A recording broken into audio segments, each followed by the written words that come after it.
Thanks to our friends at The Motley Fool for sponsoring this video.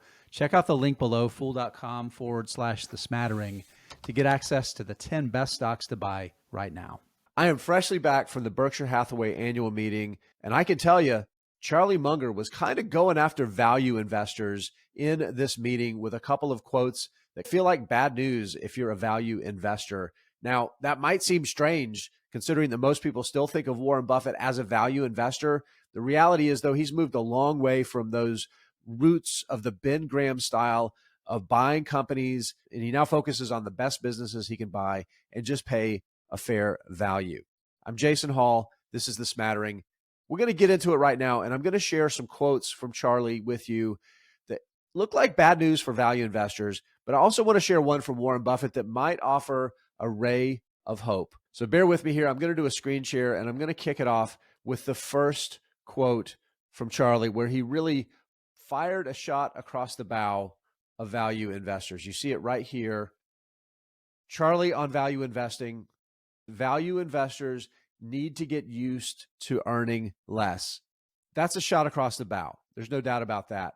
Makes it pretty clear he thinks that model of really just trying to buy assets as cheaply as you can for less than liquidation value is something that he certainly does not appreciate.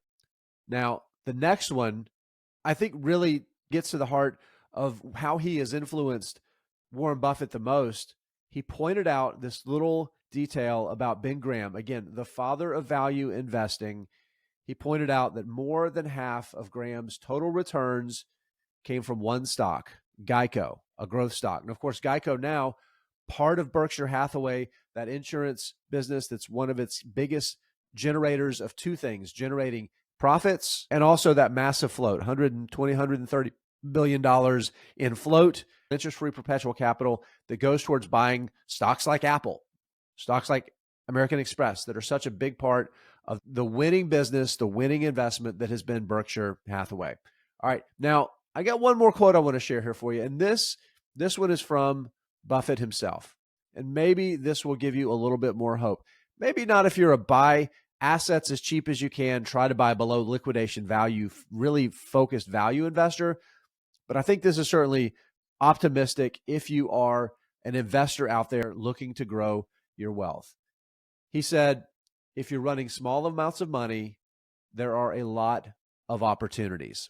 Now, the context of that was in regards to how large Berkshire has gotten and the reality, and Buffett has told us this for years, it's going to be harder for Berkshire to generate market-beating returns, especially in bull markets, just because it's harder to find the opportunities to allocate capital in ways that move the needle when you've got more than $100 billion of liquidity, that dry powder, those bullets for the elephant gun. You just can't find the Apple-sized opportunities that trade for that low valuation that can generate outsized returns as easily at this point.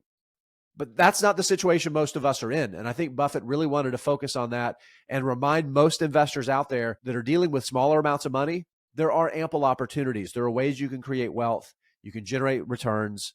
And I think that's where we should focus, not get too caught up in the macro, worried about the short-term things. Remember, stocks are how you can grow long-term wealth, generational wealth. As Buffett himself said, there are opportunities out there to be found.